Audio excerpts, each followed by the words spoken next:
Salam damai sejahtera bagi kita semuanya dan salam di dalam merayakan Paskah kebangkitan Tuhan Yesus Kristus.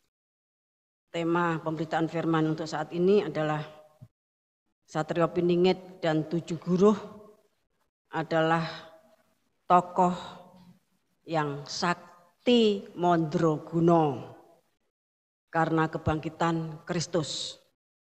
Ini sesi yang ke-13. Kita akan baca Matius 28 ayat 11 sampai 15. Dusta Mahkamah Agama. Ketika mereka di tengah jalan, datanglah beberapa orang dari penjaga itu ke kota dan memberitahukan segala yang terjadi itu kepada imam-imam kepala. Dan sesudah berunding dengan tua-tua, mereka mengambil keputusan lalu memberikan sejumlah besar uang kepada serdadu-serdadu itu dan berkata, "Kamu harus mengatakan bahwa murid-muridnya datang malam-malam dan mencurinya ketika kamu sedang tidur.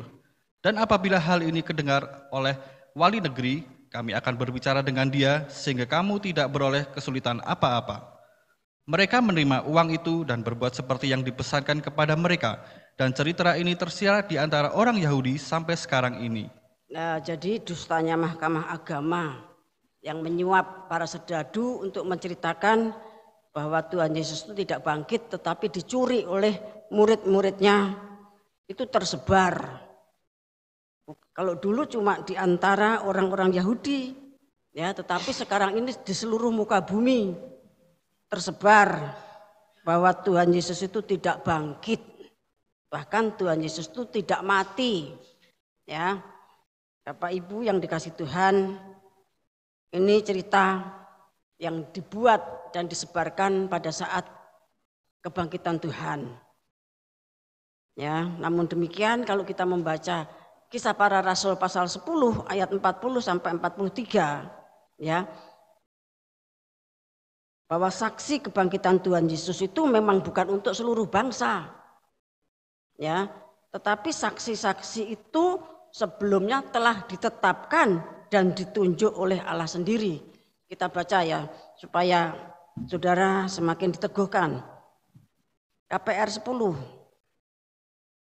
ayat 40 sampai 43. Yesus itu telah dibangkitkan Allah pada hari yang ketiga, dan Allah berkenan bahwa ia menampakkan diri bukan kepada seluruh bangsa, tetapi kepada saksi-saksi yang sebelumnya telah ditunjuk oleh Allah, yaitu kepada kami yang telah makan dan minum bersama-sama dengan dia setelah ia bangkit dari antara orang mati.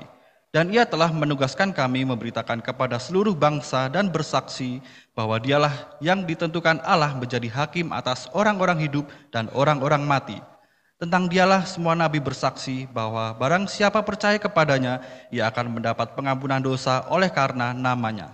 Ya, jadi memang ya pada waktu Tuhan Yesus bangkit itu dikatakan tidak menampakkan diri kepada seluruh bangsa Yahudi pada waktu itu. Tetapi ditetapkan siapa-siapa yang layak ya menerima melihat kebangkitan Tuhan, yaitu mereka yang setia. Dikatakan ya. Kemudian di dalam 1 Korintus pasal 15 ayat 3 sampai 9 ya tidak usah dibaca, bahwa saksi kebangkitan Kristus itu yang pertama kali Kefas itu Petrus, kemudian 12 murid, kemudian 500 orang sekaligus, artinya secara bersama-sama 500 orang itu menyaksikan kebangkitan Tuhan. Kemudian Yakobus yang dimaksud itu Yakobus adiknya Tuhan Yesus yang kemudian menulis surat Yakobus. Kemudian Saulus yang disebut Paulus, ya. Kemudian kita akan baca 1 Korintus pasal 15. Kita baca ayat 12 sampai 20. Kebangkitan kita. Jadi bila mana kami beritakan bahwa Kristus dibangkitkan dari antara orang mati, bagaimana mungkin ada di antara kamu yang mengatakan bahwa tidak ada kebangkitan orang mati? Kalau tidak ada kebangkitan orang mati, maka Kristus juga tidak dibangkitkan. Tetapi andai kata Kristus tidak dibangkitkan, maka sia-sialah pemberitaan kami dan sia-sialah juga kepercayaan kamu. Lebih daripada itu, kami ternyata berdusta terhadap Allah, karena tentang Dia kami katakan bahwa Ia membangkitkan Kristus, padahal Ia tidak membangkitkannya, kalau andai kata benar bahwa orang mati tidak dibangkitkan. Sebab jika benar orang mati tidak dibangkitkan, maka Kristus juga tidak dibangkitkan. Dan jika Kristus tidak dibangkitkan, maka sia-sialah kepercayaan kamu dan kamu masih hidup dalam dosa. Demikianlah binasa juga orang-orang yang mati dalam Kristus. Jikalau kita hanya dalam hidup ini saja menaruh pengharapan pada Kristus, maka kita adalah orang-orang yang paling malang dari segala manusia. Saudara perhatikan ayat 20. Tetapi yang benar ialah bahwa Kristus telah dibangkitkan dari antara orang mati sebagai yang sulung dari orang-orang yang telah meninggal. Nah, memang pada waktu itu terjadi satu polemik, ya, adu argumentasi antara yang percaya dan tidak percaya. Tidak ada kebangkitan orang mati, terutama yang dipelopori oleh orang-orang Saduki. Ya, orang Saduki itu satu kelompok di dalam Sanhedrin. Dia katakan tidak ada kebangkitan orang mati, tidak ada neraka, tidak ada surga, tidak ada malaikat. Ini nampaknya seperti bibit ya, atau benih dari paham ateis. Ya. Tetapi dikatakan yang benar adalah bahwa Kristus telah dibangkitkan dari antara orang mati sebagai yang sulung dari orang-orang yang telah meninggal. Jadi dari semua orang yang telah meninggal sejak Adam Hawa sampai zamannya Tuhan Yesus, itu yang bangkit pertama itu, yang bangkit sulung itu Tuhan. Bapak Ibu kasih Tuhan, ya. Sementara di dalam judul tadi, ya, dalam tema khotbah kita, hierarki yang terdiri dari Satrio Piningit, 7 Guruh, 70 Penatua dan 490 penghulu itu sakti Mandraguna karena kebangkitan Tuhan. Kita akan baca Filipi pasal 3 ayat 10. Yang ku kehendaki ialah mengenal Dia dan kuasa kebangkitannya dan persekutuan dalam penderitaannya, di mana aku menjadi serupa dengan Dia dalam kematiannya. Ya, Rasul Paulus itu berjuang, dia bergumul, meninggalkan segala sesuatu dan membuangnya sebagai sampah. Kemudian dia di antara para rasul itu berjuang paling berat, sengsaranya paling banyak. Ya, karena apa? Dia tuh pengen mengenal, ya, kuasa kebangkitan Tuhan. Lah, untuk mengenal kuasa kebangkitan Tuhan tentunya terlebih dahulu dia harus bersekutu di dalam penderitaannya Tuhan. Dan puncaknya dia tuh ingin serupa dengan Tuhan di dalam kematiannya. Kalau kita merindukan kuasa kebangkitan Tuhan, tidak bisa tanpa bersekutu dengan kematian Tuhan. Lah kalau Satrio Piningit dan 7 Guruh itu nanti menjadi sakti Mandraguna, Bapak Ibu kasih Tuhan, oleh karena kebangkitan Tuhan, tentunya dia terlebih dahulu harus bersekutu dengan penderitaan Tuhan. Bahkan menjadi serupa, menjadi sama seperti Tuhan di dalam kematiannya. Ya, bersekutu dengan kematian Tuhan itu nanti yang akan membuat Satrio Piningit dan 7 Guruh dan hierarki itu sakti Mandraguna. Ya, dikatakan kalau kita membaca dalam bahasa Inggrisnya, ya, kuasa kebangkitan Tuhan itu disebut sebagai power of resurrection. Power, kuasa dari kebangkitan Tuhan. Power itu dalam bahasa Yunaninya disebut sebagai dunamis. Itu yang dijanjikan di dalam Kisah Para Rasul pasal 1 ayat 8. Di mana para murid itu disuruh menunggu, ya. Nanti akan diberikan kuasa untuk bersaksi dari Yerusalem, Yudea, Samaria sampai ke ujung bumi, untuk menyebar, melakukan satu pekerjaan besar. Itu perlu power, dunamis, itu kuasa Roh Kudus. Dan itu nanti akan diberikan kepada hierarki, ya, yang tadi rinciannya sudah berkali-kali saya sebutkan tadi. Bapak Ibu sungguh kasih Tuhan, kita akan baca Kisah Para Rasul pasal 17 ayat 31. Karena ia telah menetapkan suatu hari pada waktu mana ia dengan adil akan menghakimi dunia oleh seorang yang telah ditentukannya, sesudah ia memberikan kepada semua orang suatu bukti tentang hal itu dengan membangkitkan dia dari antara orang mati. Ya, ini merupakan bahasa Kisah Para Rasul ya, yang merupakan satu nubuatan yang mengalami progresif ya, dari Yesaya 46 ayat 9 sampai 11, bahwa seorang lelaki dari negeri burung Garuda yang disebut juga burung buas itu satu saat akan melaksanakan keputusan Tuhan. Ya, akan melaksanakan keputusan Tuhan, memimpin 7 guru, penatua dan penghulu untuk menghukum jagat, untuk menghakimi dunia. Nah, power, kekuatan dari seorang ini adalah kuasa kematian dan kebangkitan Tuhan. Karena saat ini kita berbicara tentang kebangkitan Tuhan, di sini disebutkan bukti kalau Tuhan itu nanti memakai seseorang itu, Tuhan itu mati dan Tuhan itu bangkit. Kuasa kebangkitannya itu nanti akan memberikan power, kekuatan dinamis ya, untuk melaksanakan keputusan Tuhan, menghakimi dunia. Ya, dinamis atau power ini juga yang nanti diberikan di dalam Wahyu pasal 5 ayat 12. Pertama itu kuasa, kemudian kekayaan. Kuasa itu kuasa Roh Kudus. Bapak Ibu kasih Tuhan ya, power atau dinamis, bahasa Grekanya demikian. Ya, kemudian kita akan membaca Yeremia pasal 23 ayat 18 sampai 22. Sebab siapakah yang hadir dalam dewan musyawarah Tuhan sehingga ia memperhatikan dan mendengar firman-Nya? Siapakah yang memperhatikan firman-Nya dan mendengarnya? Lihatlah, angin badai Tuhan, yakni kehangatan murka, telah keluar menyambar, angin puting beliung dan turun menimpa kepala orang-orang fasik. Murka Tuhan tidak akan surut sampai ia telah melaksanakan dan mewujudkan apa yang dirancangnya dalam hatinya. Pada hari-hari yang terakhir kamu akan benar-benar mengerti hal itu. Aku tidak mengutus para nabi itu, namun mereka giat. Aku tidak berfirman kepada mereka, namun mereka bernubuat. Sekiranya mereka hadir dalam dewan musyawarahku, niscayalah mereka akan mengabarkan firmanku kepada umatku, membawa mereka kembali dari tingkat langkahnya yang jahat dan dari perbuatan-perbuatannya yang jahat. Terima kasih. Kita akan fokus ya ayat 19.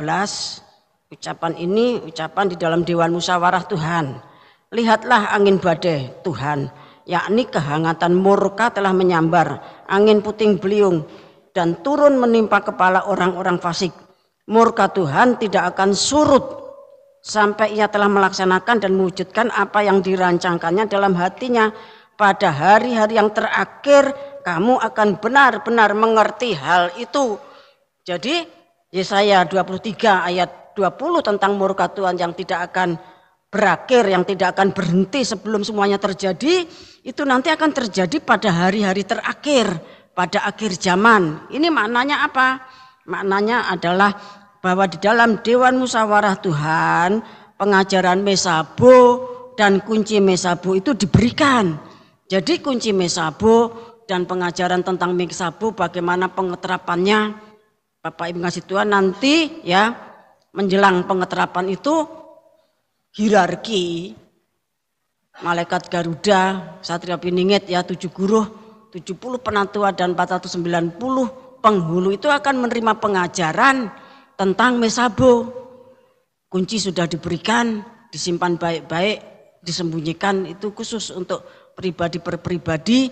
Nah, nanti Bapak Ibu kasih Tuhan, saudara akan mendapatkan pengajaran itu secara khusus sehingga pengeterapannya nanti betul, tidak salah ya. Sakti Mondro Guno itu artinya sakti yang luar biasa. Mondro yaitu artinya sangat atau amat. Sedangkan Guno yaitu guna-guna. ya jampi-jampi, mantra, pelet, tenung dan segala macam jenisnya, ya, yang merupakan milik dari malaikat yang jatuh yang kemudian diberikan kepada umat yang dikasihi mereka. Sedangkan sakti itu artinya mampu berbuat sesuatu yang melampaui kodrat alam, mempunyai kuasa gaib atau bertuah. Sakti itu artinya keramat, ya, mempunyai kuasa gaib yang bertuah, ya, mampu berbuat segala sesuatu yang melampaui kodrat alam secara luar biasa, tapi sendirinya itu tidak bisa diguna-gunain, ya, tidak bisa dijampi-jampi, di mantra dan sebagainya. Bapak yang kasih Tuhan, kesaktian zaman Alkitab PL, ya, yang menonjol itu adalah 10 tulah, ya, yang dijalankan, yang dipercayakan kepada Musa. Bapak yang kasih Tuhan, karena orang Mesir menghambat Israel untuk beribadah, ya. Kemudian dengan 10 tulah barulah Israel itu dilepaskan, ya, mengalami eksodus setelah perayaan Paskah di Mesir.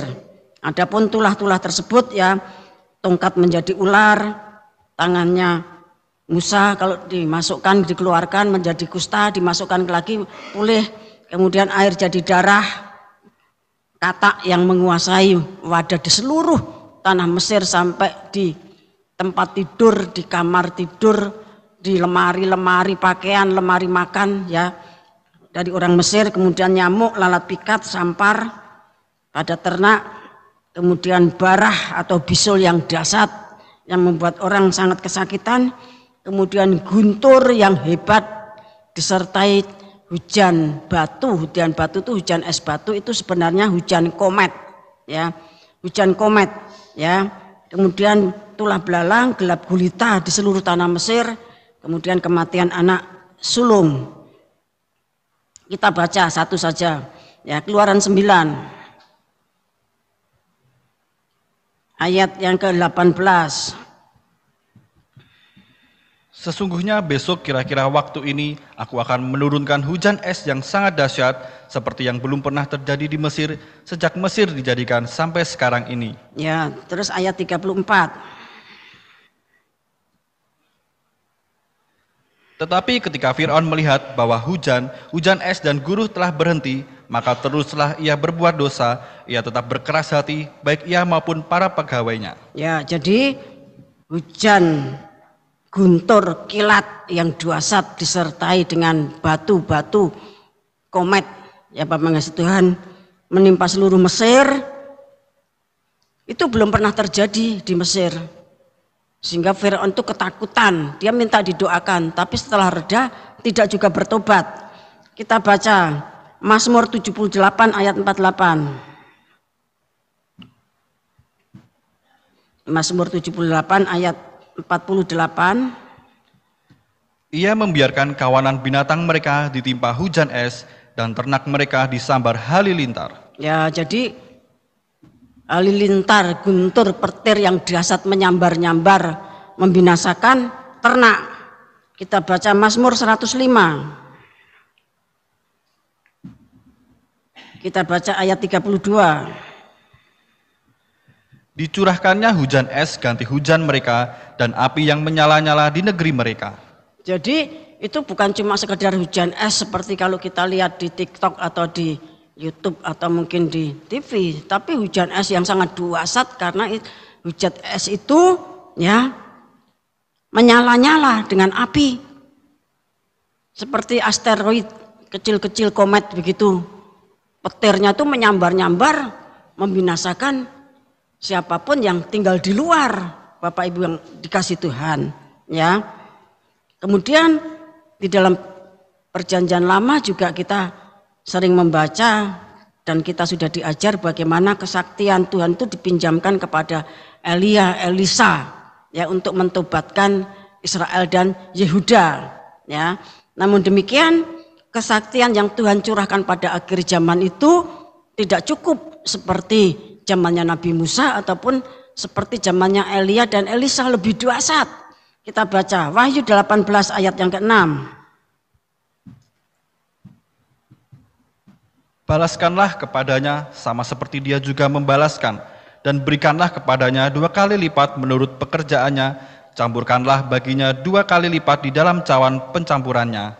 Ya, jadi hukuman akhir zaman yang akan dijalankan oleh Satrio Piningit 7 Guruh dan hierarki itu lebih dahsyat pada zamannya Musa. Jumlahnya kalau zamannya Musa 10, tetapi akhir zaman itu berjumlah 21. Yang satu masih ada positifnya. Ya, jumlahnya 2 kali lipat, sementara kedua satannya berlipat-lipat. Tidak tahu berapa kali lipat. Karena itu membuat bumi dunia ini kiamat. Bapak Ibu kasih Tuhan, penghakiman yang dijalankan oleh Satrio Piningit dan 7 Guruh itu membuat itu bukan sekedar pendisiplinan, tapi itu penghakiman kiamat. Ya, kalau saudara membaca Yesaya 13 ayat 3 sampai 13, ya bumi itu akan dilemparkan ke dalam kekacauan total. Bumi itu berguncang keluar dari tempatnya atau dari orbitnya. Ya, Yesaya 24 ayat 17 sampai 23 dikatakan langit, bumi, darat, laut, matahari, bulan, bintang-bintang, bahkan segala bangsa-bangsa itu digoncangkan habis-habisan sampai mereka itu hangus. Bapak Ibu kasih Tuhan, banyak yang mati dan bumi ini seperti bola itu menggelinding keluar dari jalan orbitnya dan akhirnya hancur lebur. Ya, kita biasa memahami Mesabu itu melalui kitab Wahyu pasal 6 ayat 1 sampai 17. Ya, itu meterai 1 sampai yang ke-6. Kalau meterai ke-7 itu kitab Wahyu pasal 8 ayat 1. Kalau sangkakala itu Wahyu pasal 8 dan 9. Kalau Mesabu atau Bokor itu ya Wahyu pasal yang ke-16. Meterai pertama itu kegerakan kuda putih, ya. Meterai kedua damai sejahtera diambil dari bumi dan mulai terjadi peperangan yang dahsyat. Meterai ketiga kelaparan di seluruh bumi. Meterai keempat itu pedang, kelaparan, sampar dan binatang buas. Meterai keenam, meterai kelima itu roh-roh di bawah mezbah yang nanti akan bertambah jumlahnya. Kemudian meterai keenam itu gempa bumi yang dahsyat yang membuat matahari itu menghitam seperti karung yang isinya rambut hitam itu. Bapak Ibu kasih Tuhan, bulan menjadi merah darah, asteroid berjatuhan, langit menyusut, gunung-gunung, pulau bergeser dari tempatnya. Itu meterai yang ke-6. Pada waktu itu terjadilah pemeteraian terakhir untuk Israel. Setelah itu masuk ke dalam tempat ya untuk kita bersembunyi. Ya, Wahyu pasal 8. Bapak yang kasih Tuhan, ya, maksud saya Wahyu pasal 8 ayat 7 ya, itu meterai yang ke-7 senyap setengah jam. Itulah saatnya bumi itu berguling-guling, ya, mengalami polsip. Kemudian Wahyu pasal yang ke-8 ayat 6 sampai 13, sangkakala pertama itu hujan batu, ya, campur api, campur darah, ya, maka terbakarlah sepertiga bumi ini terbakar. Sepertiga pohon-pohon terbakar dan seluruh rumput itu hangus. Kalau rumputnya semuanya yang ada rumput di muka bumi itu hangus ya. Sangkakala yang kedua gunung besar menyala dilemparkan ke laut. Sepertiga laut itu jadi darah, sepertiga makhluk dan kapal yang ada di laut itu binasa. Kemudian sangkakala yang ketiga Absintus, suatu bintang yang namanya Absintus itu jatuh menimpa sungai-sungai dan mata-mata air, sepertiga dari semua air itu menjadi pahit. Sedangkan sangkakala yang keempat sepertiga matahari, bulan dan bintang dipukul sehingga sepertiga dari matahari ya itu menjadi gelap pada waktu siang, sepertiga cahaya bulan itu juga menjadi gelap. Itu sangkakala yang keempat. Kemudian sangkakala yang kelima itu munculnya alien belalang. Sangkakala yang keenam munculnya monster raksasa, tentara Yajud wa Majud yang jumlahnya 200 juta. Itu tentara bionik ya. Kemudian sangkakala yang ketujuh ya, Wahyu pasal 11 ayat 15 sampai 19, kerajaan-kerajaan dunia menjadi milik Mesias. Seperti yang dinubuatkan di dalam Daniel pasal 2 ayat 44 sampai 45. Kalau kita melihat skema kitab Wahyu ya, antara sangka meterai ketujuh dengan sangkakala ketujuh dengan bokor yang ketujuh itu ya, itu gabung jadi satu. Bapak yang kasih Tuhan ya. Kemudian 7 bokor murka Allah. Bokor pertama itu ya, bisul yang jahat dan sangat berbahaya yang menimpa orang-orang yang memakai tanda 66.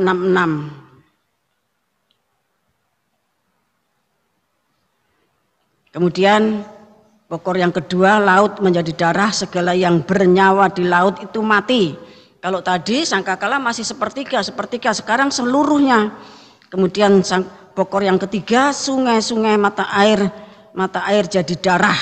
Ya, bokor yang keempat, matahari menghanguskan manusia dengan api yang sangat dahsyat.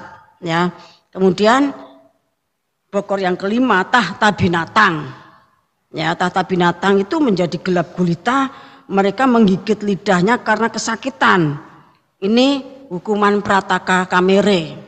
Tahta binatang, ya tahta binatang itu mereka sudah kena bisul, kemudian sudah terkena macam-macam bencana tadi, sudah gitu gelap gulita. Bapak yang kasih Tuhan. Tahta binatang itu menunjuk suatu tempat ya yang ada di bumi ini. Tempatnya perempuan sundal Babel itu bertahta, Bapak yang kasih Tuhan. Kemudian bokor yang keenam itu sungai Efrat menjadi kering. Saudara tentu berpikir, ngapain ya tak nunggu sungai Efrat menjadi kering pada Wahyu pasal 16, sekarang saja sudah kering. Ya, sekarang saja sudah kering. Yang dimaksudkan ya, ketika Matius 24 ayat 37 sampai 52 itu digenapi, hukuman seperti pada zamannya Nabi Nuh. Lah, mereka itu dari NWO itu menyiapkan, membuat suatu alat, tentunya mesin penyedot atau apa, yang membuat sungai Efrat itu kering. Bapak yang kasih Tuhan ya, itu suatu persiapan pengerahan ya raja-raja dari timur ya, mengerahkan raja-raja dari timur untuk berperang pada hari besar, yaitu hari Allah yang Maha Kuasa, yaitu perang Harmagedon.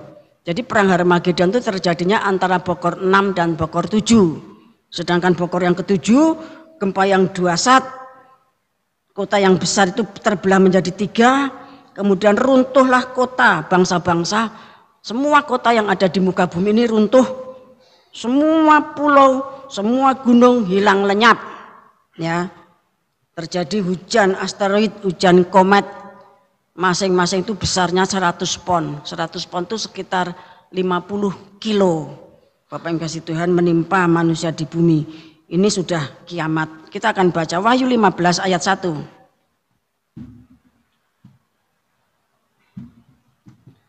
Nyanyian mereka yang menang. Dan aku melihat suatu tanda lain di langit besar dan ajaib, 7 malaikat dengan 7 malapetaka terakhir, karena dengan itu berakhirlah murka Allah. Nah, dengan itu berakhirlah murka Allah. Ini seperti yang diucapkan di dalam Dewan Musyawarah tadi. Angin badai Tuhannya itu, murkanya itu tidak akan surut sampai semuanya selesai. Pada akhir zaman kamu nanti akan mengerti. Nah, Tuhan ucapkan lagi apa yang dia ucapkan dalam Dewan Musyawarah. Ya, kalau zaman dulu Yeremia pasal 23, tetapi tentunya pada zaman akhir, pada zaman hierarki, ya, Satria Piningit dan 7 guru itu dibawa ke dalam Dewan Musyawarah. Jiwa roh saudara dididik seperti Ayub. Ya, dididik seperti Ayub. Dikatakan kalau nanti 7 bokor murka Allah itu sudah dicurahkan, ya, maka berakhirlah murka Tuhan. Kemarahan Tuhan itu sudah selesai, sudah berhenti. Jadi Bapak Ibu yang kasih Tuhan, saudara-saudara yang mendapatkan kunci Mesabux itu bukan kunci sembarangan, ya, bukan kunci sembarangan. Kemudian saudara lupa, kemudian saudara wes ra kanggo, ora valid, ya, ora eksis. Bapak Ibu sudah kasih Tuhan. Kemarin dikatakan bahwa dia itu sanggup memelihara apa yang Tuhan percayakan kepada kita. Semuanya berjalan sesuai dengan ketetapan Tuhan. 7 tahun kita wahyu memang di situ tidak ditulis.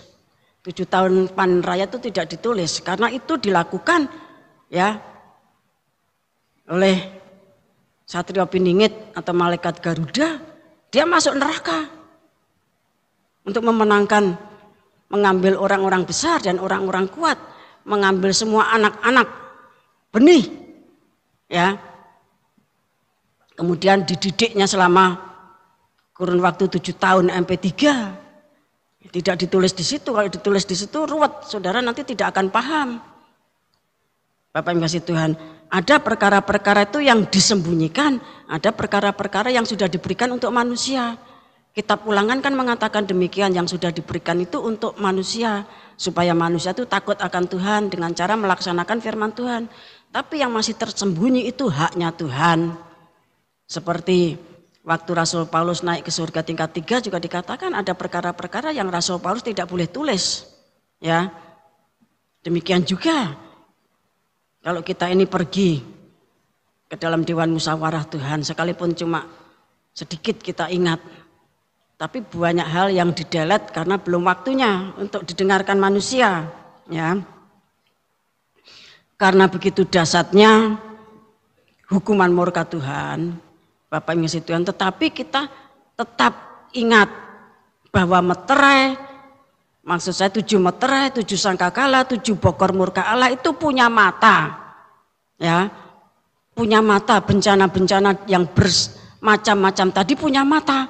Kalau Israel itu dilindungi di Goshen, padang penggembalaan yang dipilihkan oleh Yusuf untuk bapaknya, kakak-kakaknya dan adiknya Binyamin, dan seluruh bangsa Israel itu ditaruh di dalam padang penggembalaan di Goshen. Tetapi yang keluar dari Goshen ya tentunya beda lagi urusannya. Bapak yang kasih Tuhan. Lah kita yang hidup pada akhir zaman, kita akan membaca 2 Timotius pasal 2. Ayat yang ke-19. Tetapi dasar yang diletakkan Allah itu teguh, dan meterainya ialah Tuhan mengenal siapa kepunyaannya, dan setiap orang yang menyebut nama Tuhan hendaklah meninggalkan kejahatan. Nah, jadi pada saat nanti meterai dibuka, sangkakala ditiup dan bokor itu dicurahkan, penghakiman atas dunia sampai bumi ini hancur lebur, remuk. Ya, kota besar itu terbelah jadi 3. Kota bangsa-bangsa itu remuk, redam, semua pulau hilang, semua gunung-gunung lenyap. Kemudian yang ada tinggal hujan komet atau hujan asteroid, masing-masing itu beratnya 100 pon. Ketika itu pun terjadi, Tuhan tuh kenal siapa yang menjadi miliknya.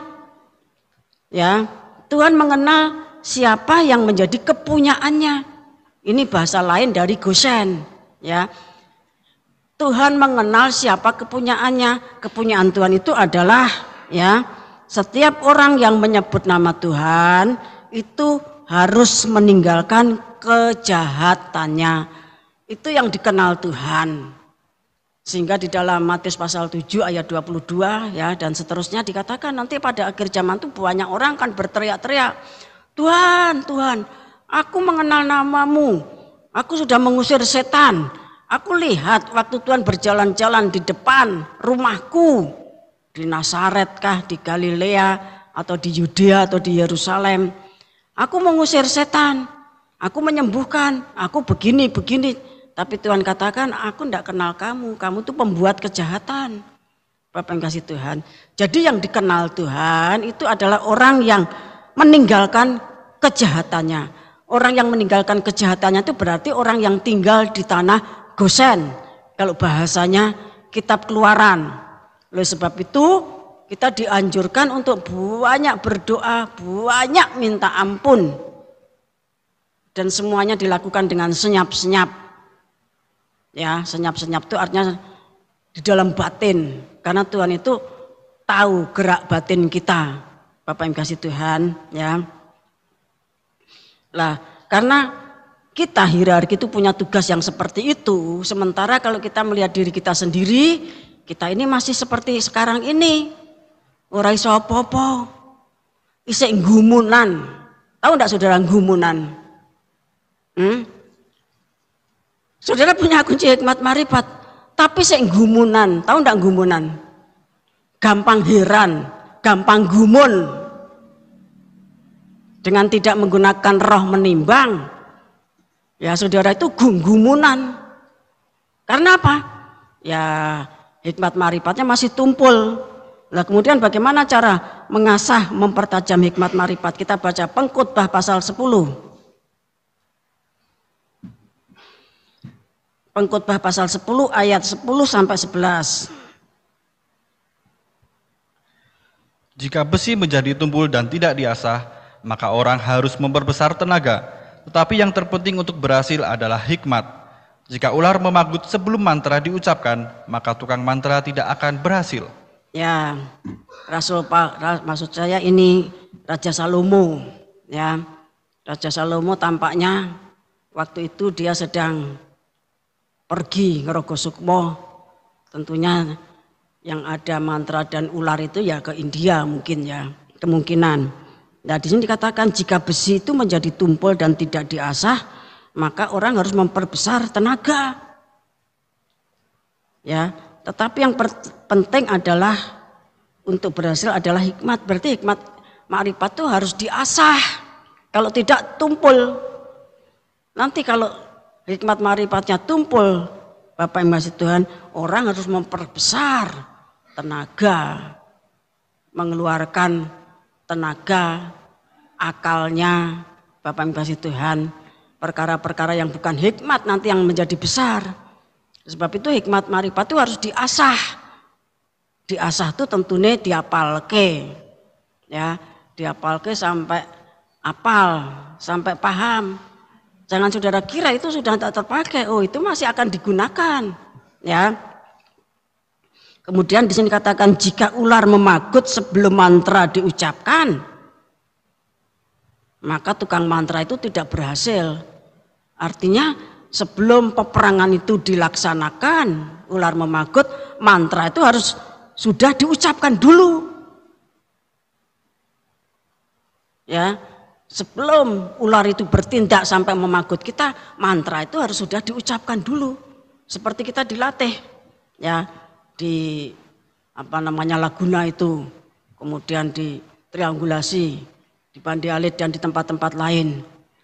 Kita tuh sudah memperlengkapi diri dengan kunci-kunci marifat itu sudah diucapkan dulu, baru nanti setelah beberapa saat masuk peperangan diulang lagi. Jadi sebelum mantra itu sebelum ular itu memagut, mantra itu sudah diucapkan. Lah sebelum peperangan besar pada akhir zaman, sebelum kegerakan besar akhir zaman, saudara harus sudah banyak mengucapkan mantra. Sesuai Pengkhotbah pasal 3 ayat 11 ini. Karena kalau nanti saudara sudah dipagut ular, mantranya sudah tidak berguna. Mantranya sudah tidak berguna, Bapak yang kasih Tuhan. Ini cara mengeterapkan hikmat marifat sesuai dengan yang tertulis di Alkitab kita. Ya. Kalau Markus pasal 11 ayat 23 sampai 26 ya, tentang pohon ara yang menjadi kering itu, kemudian Tuhan memberikan pengajaran kepada murid-muridnya bahwa kita itu harus percaya bahwa apa yang kita katakan, apa yang kita minta dan kita doakan itu akan terjadi. Ya tentunya kalau saudara sudah terlalu sakti, sadek, saknyat. Tapi kalau belum terlalu sakti, masih agak tumpul, diulang lagi, diulang lagi, diulang lagi, diulang lagi sampai menjadi kenyataan. Kita kan dilatih demikian. Jadi apa yang kita ucapkan, kita minta, kita doakan tuh kita harus punya iman. Ini pasti terjadi. Sedangkan cepat lambatnya, ya itu tergantung pergumulan kita masing-masing. Ya. Bahkan sebelum semuanya itu menjadi kenyataan, kita harus sudah percaya bahwa kita ya telah menerima semuanya. Tuhan tuh mungkin sudah kirim, tapi belum menjadi fakta. Karena kita masih beleken, ya motornya sik rembes atau mungkin malah masih buta. Tuhan sudah kirim, Bapak Ibu kasih Tuhan, tetapi belum menjadi fakta, masih bentuk barang-barang spiritual, ya sampai nanti genap saatnya barang-barang spiritual itu menjadi fakta yang dilihat oleh mata kita.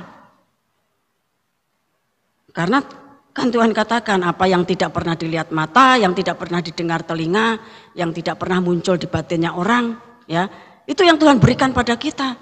Berarti kita tuh sudah diberi, tetapi belum menjadi fakta, belum menjadi barang sungguhan. Ya Bapak yang kasih Tuhan. Kemudian kalau kita bermakrifat itu penyucian pendamaian itu wajib. Bapak yang kasih Tuhan. Kalau kita tidak mengalami penyucian dan pendamaian, ya, sing atine elek tetap elek, sing benci tetap benci, sing dendam tetap dendam, itu nanti akan membuat hikmat marifat kita tumpul selamanya. Bapak yang kasih Tuhan. Kemudian kita akan membaca 2 Korintus pasal yang ketiga.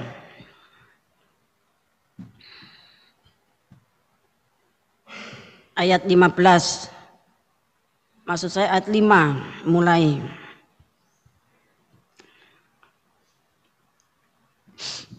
Ayat 5, Ya. Dengan diri kami sendiri kami tidak sanggup untuk memperhitungkan sesuatu seolah-olah pekerjaan kami sendiri.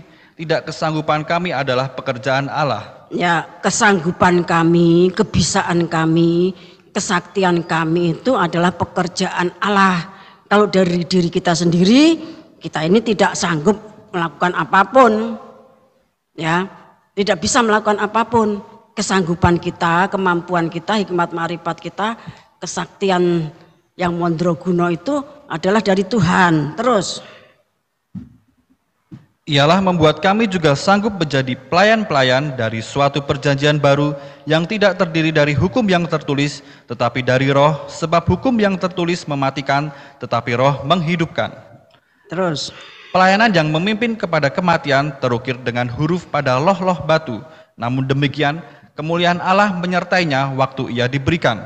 Sebab sekalipun pudar juga cahaya muka Musa begitu cemerlang, sehingga mata orang-orang Israel tidak tahan menatapnya. Jika pelayanan itu datang dengan kemuliaan yang demikian, betapa lebih besarnya lagi kemuliaan yang menyertai pelayanan roh. Ya, jadi maksudnya kalau pelayanan perjanjian lama yang dipimpin oleh Musa itu begitu dahsyat, lebih-lebih pelayanan perjanjian baru yang dipimpin di mana orang-orangnya itu diurapi Roh Kudus, maka itu lebih dahsyat lagi. Terus, Sebab jika pelayanan yang memimpin kepada penghukuman itu mulia, betapa lebih mulianya lagi pelayanan yang memimpin kepada pembenaran.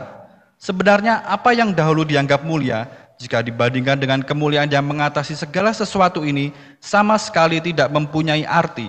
ya Bapak yang kasih Tuhan, jelas dikatakan ya, sebenarnya apa yang zaman dulu itu dianggap mulia, kalau dibandingkan dengan pelayanan perjanjian baru yang mengarah pada kemuliaan, pelayanannya Musa itu kan Taurat, semuanya dihukum, salah sidik dihukum, memimpin kepada kematian. Sedangkan pelayanan di dalam perjanjian baru itu mengarah kepada pembenaran, penyucian, penyempurnaan, sampai menjadi mempelai Tuhan. Yang mengarah kepada kemuliaan, maka itu disertai dengan kemuliaan yang berlebih-lebih. Terus, Sebab jika yang pudar itu disertai dengan kemuliaan, betapa lebihnya lagi yang tidak pudar itu disertai kemuliaan. nah beberapa ayat itu mengatakan kalau yang dulu saja penuh kemuliaan, apalagi yang sekarang ini kemuliaannya itu berlebih-lebih, penuh dengan kemuliaan terus. Karena kami mempunyai pengharapan yang demikian, maka kami bertindak dengan penuh keberanian, tidak seperti Musa yang menyelubungi mukanya, supaya mata orang-orang Israel jangan melihat hilangnya cahaya yang sementara itu. Ya, jadi kalau dulu itu Musa itu malu-malu, takut, ya, sehingga kemuliaan yang menyelubungi wajahnya itu ditutup cadar. Nah, sekarang ini ayat 12 dikatakan, karena kami mempunyai pengharapan yang demikian, maka kami bertindak dengan penuh keberanian. Itu kan yang diajarkan kepada kita. Sakti itu bukan kita yang sakti, itu Tuhan, kesanggupan Tuhan yang dipinjamkan kepada kita. Nah, perlu keberanian. Kalau sekarang mungkin Yosek malu, ingah-ingih, Bapak yang kasih Tuhan. Ya, memang mungkin belum saatnya, Bapak yang kasih Tuhan ya. Tapi sekarang itu yang penting itu mantra itu diucapkan. Seperti Pengkhotbah 3 ayat 10-11 tadi. Jangan sampai ularnya sudah memagut baru mengucapkan mantra. Mantra itu harus diucapkan sebelum ular itu memagut. Sekarang ini diucapkan. Bapak yang kasih Tuhan. Orang urung apal ya diwaca. Ya 7 kali, diulangi lagi 7 kali, diulangi lagi 7 kali, diulangi lagi 7 kali, 7 kali 7 49. Nanti lama-lama kan apal. Seperti saya kalau ngapalkan kunci marifat itu ada biting atau apa gitu atau kertas ya. Itu 7 ya. 1 dikasih tanda, 2, 3, 7. Terus kayak tanda ada tanda lain lagi sudah 1 kali sampai 7 kali 7. Ya akhirnya hafal Bapak yang kasih Tuhan. Jadi itu sekarang itu tugas kita tuh mengucapkan mantra. Karena Pengkhotbah 3 ayat 10 kan mengatakan begitu. Bapak yang kasih Tuhan ya. Jadi kita harus bertindak dengan keberanian. Wani iki mergone apa? Mergone wis apal. Nek urung apal ya ora wani. Bapak yang kasih Tuhan ya. Terus Tetapi pikiran mereka telah menjadi tumpul, sebab sampai pada hari ini selubung itu masih tetap menyelubungi mereka jika mereka membaca perjanjian lama itu tanpa disingkapkan, karena hanya Kristus saja yang dapat menyingkapkannya. Bahkan sampai pada hari ini, setiap kali mereka membaca kitab Musa, ada selubung yang menutupi hati mereka. Tetapi apabila hati seorang berbalik kepada Tuhan, maka selubung itu diambil daripadanya. Sebab Tuhan adalah roh, dan di mana ada roh Allah, di situ ada kemerdekaan. Dan kita semua mencerminkan kemuliaan Tuhan dengan muka yang tidak berselubung, dan karena kemuliaan itu datangnya dari Tuhan yang adalah roh, maka kita diubah menjadi serupa dengan gambarnya dalam kemuliaan yang semakin besar. Ya, ini kemuliaan pelayanan Roh Kudus. Kita goyim itu dipilih oleh Roh Kudus. Kalau Israel itu dipilih oleh Bapa, ya karena Bapa sudah sumpah sama Abraham. Nah, pelayanan roh ini penuh dengan kemuliaan. Bapak yang kasih Tuhan. Namun demikian kita harus berbalik. Kita harus berbalik itu harus bertobat. Kita harus bertobat ya. Sebagai ayat terakhir kita baca Yohanes 14 ayat 12 sampai 14. Aku berkata kepadamu, sesungguhnya barang siapa percaya kepadaku, ia akan melakukan juga pekerjaan-pekerjaan yang aku lakukan, bahkan pekerjaan-pekerjaan yang lebih besar daripada itu. Sebab aku pergi kepada Bapa, dan apa juga yang kamu minta dalam namaku, aku akan melakukannya, supaya Bapa dipermuliakan di dalam Anak. Jika kamu meminta sesuatu kepadaku dalam namaku, aku akan melakukannya. Ya, jadi semua kunci mesabo dan kunci-kunci lainnya itu kalau kita berdoa, maka itu harus berdoa di dalam namaku. Namaku itu namanya Tuhan Yesus Kristus. Maka dikatakan ya, Tuhan akan melakukan. Jadi yang melakukan itu bukan kita, tetapi Tuhan. Kita tuh cuma sekedar mengucapkan mantra. Seperti Pengkhotbah 3 ayat 10-11 tadi. Kita mengucapkan. Kita memerintah dengan kekuatan Karena kita diurapi Roh Kudus seperti tadi suratan Korintus tadi, kemudian kita minta tolong Roh Kudus, maka Tuhan Yesus meluluskan, melaksanakan apa yang menjadi permohonan kita. Nah dari sini Bapak yang kasih Tuhan ya, jadi kita ini tidak ada apa-apanya, ya kita ini cuma dipinjami, semua yang melakukan itu ya Tuhan Yesus, Roh Kudus ya, dan para malaikat yang membuat kita sakti mandraguna, Bapak Tuhan. Lah kalau di dalam apa namanya hikmat marifat yang Tuhan berikan demikian, berarti di dalam marifat yang lain ya, itu dulu yang mengajarkan para suami dari perempuan-perempuan cantik, 200 malaikat yang jatuh itu mengajar segala macam sihir. Ya Bapak yang kasih Tuhan, yang mengajar 200 malaikat yang jatuh tadi. Nah kemudian tentunya ya yang melaksanakan itu roh-roh jahat. Bapak yang kasih Tuhan, seperti apa yang tertulis dalam Yohanes 14 tadi. Kalau kita tuh percaya kepada Tuhan Yesus, kamu akan melakukan seperti yang dilakukan Tuhan. Berjalan di atas air, ya menyembuhkan segala macam penyakit, ya. Yang mati pun dibangkitkan. Bahkan Tuhan katakan, ya, bahkan pekerjaan-pekerjaan yang lebih besar daripada itu, ya, yang lebih besar dari yang dilakukan Tuhan. Bukan berarti terus kita menjadi, ya, menjadi kurang ajar atau mungkin menjadi sombong, bukan. Tetapi dikatakan sebab aku pergi kepada Bapa, kamu masih di bumi, kamu harus bekerja. Ya, Bapak Ibu Saudara kasih Tuhan, ya, saatnya semua ini nanti akan terjadi. Saudara itu dipercaya perkara-perkara besar, tapi karena masih tumpul, ya, imannya kurang, sehingga menjadi orang yang gumunan, kagetan. Krungu apa sithik kaget, krungu apa sithik gumun. Bapak Ibu kasih Tuhan, kiranya Roh Kudus mengurapi kita semuanya dan kita bergumul untuk menjadi orang yang dikenal oleh Tuhan, supaya dari bencana-bencana yang akan dibuat oleh malaikat Garuda dan 7 guru tadi tidak justru menimpa kita, ya, tidak justru menimpa kita. Karena apa? Kita jahat. Ya, kita akan pujikan satu pujian hierarki.